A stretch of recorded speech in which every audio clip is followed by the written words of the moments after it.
Mga kababayan, nasa Dubai ka man. Teka lang ha.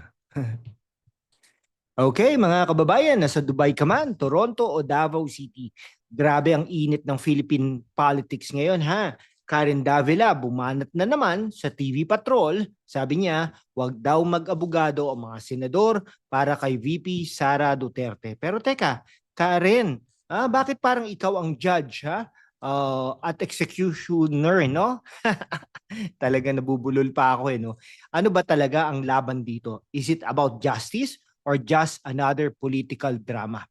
Last June 13, 2025, Karen Davila, a host in TV Patrol, dropped a viral opinion no dun sa TV Patrol. Ay doon na to no. Bakit gano'n? Newscaster di ba? Taga-ano ng news. Pero ito, iba no, indirectly shading the 18 senators who voted to remand VP Sara Duterte's impeachment case back to the House. Ang issue, alleged misuse of 612.5 million pesos in confidential funds. Pero ang tanong, is this impeachment legit? Okay, or is it a political witch hunt? Today, we're diving deep into this controversy, defending the 18 senators and VP Sara while critically examining Karen's bold statement. Plus, will sprinkle no, some humor, chika, and global context para mas fun ang couple of minutes natin. If you take notice, guys, ano lang tayo, no? Natural, no? Wala tayong ano, kung first time mo dito, i-hit mo na yung subscribe button, i-like at i-share sa mga kababayan natin sa Los Angeles, Riyadh o Sydney. Send us super thanks para suportahan ang content natin. Perfect for OFWs na na-miss ang Pinoy political chismis. Comment down below din ha. Team VP Sara ka ba o Team Karen? Let's get the convo started. Okay, imagine this mga kababayan. June 13, 2025, TV Patrol, Karen Davila with her signature gravitas drops a bombshell before signing off. Paraphrasing, sabi niya, mga senador, huwag kayong mag-abogado para kay VP Sara. No? Ang social media sumabog. Exposed called her fearless. Pero others said, teka Karen, bakit parang bias ka na naman? Let's replay her words and unpack the shades. Karen's statements implies the 18 senators are blindly defending VP Sara. Pero let's be real ha, journalists like her shape narratives too. Her comment oversimplifies a complex constitutional issue. The senators weren't lawyering for Sara. They were questioning the House's process. HOR, House of Representatives or House of Romualdez. Is Karen calling for accountability? Or is she fanning the flames of drama? Let's give her credit, no? She's bold. Pero Karen, hindi lang black and white ang politics. Parang teleserye ito mga kaibigan. Karen as the bida, the 18 senators as kontrabida, and VP Sara as the damsel, no? In distress. Or is she the plot twist? Sa X may nag-post, Karen, kung mag-judge ka, parang baka ikaw pang i-impeach. Pero seryoso, her influence as a veteran journalist means her words, no? Carry weight, especially sa mga OFW na nanonood ng TFC sa Dubai o Toronto. Comment mo Karen, chill ka lang at i-share sa tita mo sa Hong Kong. Yan. On June 10, 2025, the Senate acting as an impeachment court voted 18-5 to return VP Sara's impeachment case to the House. Why? To verify if the House followed the 1987 Constitution's one-year bar rule. Ang rason, alleged procedural flaws sa House impeachment. No? The 18 senators, including Jesus Escudero and Alan Cayetano, weren't dismissing the case. They were ensuring due process. Okay? So let's break it down. The Senate's job is to check the House work, no? Returning the case isn't lawyering for Sara, it's upholding the law. Senator Bato de la Rosa Duterte Alay argued, no, the House violated constitutional rules. Even if you disagree, isn't it fair to double check? Okay, critics like Leila de Lima called it a mockery, but the Senate didn't dismiss the case. They just asked for clarification. So madaling salita, the 18 senators were doing their job, not playing favorites. Karen Shade, no? Parang nag-jump to conclusion siya. The Senate as a classroom, the House submits a rush homework. The 18 senators as teachers say, uy, kulang ang computations mo. Pero si Karen parang class president. Sumigaw, wag nyo protektahan si Sara. Mga kababayan sa Jeddah, tama ba yung 18 senators or overreacting si Karen? Comment down below. Hit like if you think the 18 senators deserve a fair shake. Share sa mga kababayan mo sa Sydney. VP Sara's impeachment saga is like a blockbuster movie. February 5, 2025, the House impeaches her for alleged misuse of 612.5 million pesos in confidential funds and a supposed death threat against President Marcos Jr. Sara fights back, calling it a politically motivated attack. Fast forward to June, her allies in the Senate step up. Pero bakit siya laging nasa hot seat? Okay, let's look at both sides.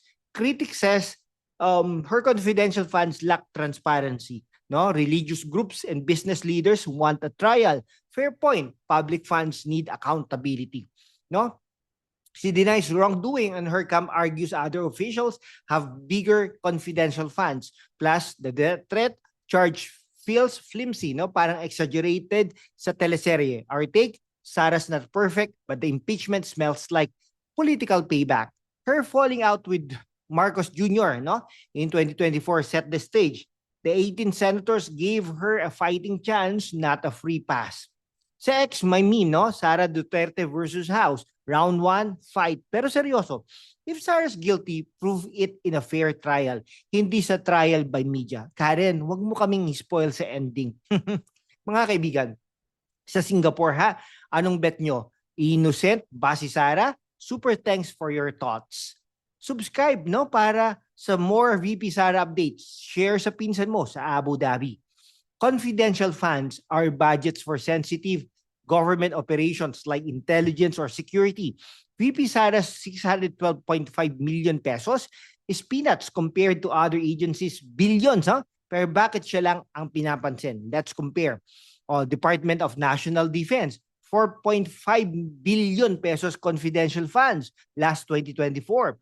OVP, 612.5 million pesos 2023. Bakit si Sara ang target? Is it because she's a Duterte or is there a bigger agenda?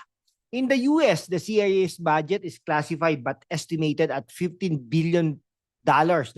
In the UK, M16 gets similar secrecy. Confidential funds are normal, but transparency is key. Sara's critics wants receipts. Valid naman.